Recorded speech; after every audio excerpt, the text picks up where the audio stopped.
Hello guys, welcome to my channel Supriya circle lifestyle. আজকে রান্না করছি কাতল মাছ, তোমরা দেখে নিও। মাছ ভাজলাম, তারপরে যে জিরা ফোড়ন দিয়েছি কড়াইতে, জিরা ফোড়ন দিয়ে তারপর হলো ডাঁটা, আলু, বেগুন দিয়ে রান্না করছি কাতল মাছ।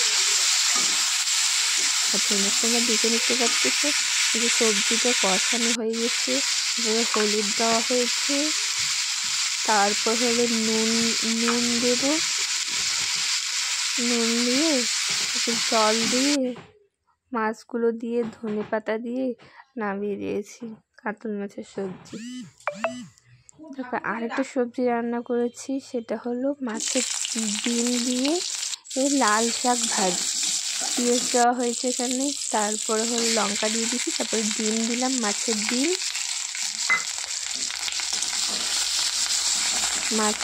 দিয়ে নেড়ে ছেড়ে তারপরে লাল শাক আবার লাল শাক বলে, আবার ডাঁটা শাকও বলে, ডাঁটা শাক দিয়ে দিয়েছি। দেওয়ার পরে পরিমাণ মতো নুন দিয়ে নিয়েছি, নুন দিয়ে তারপরে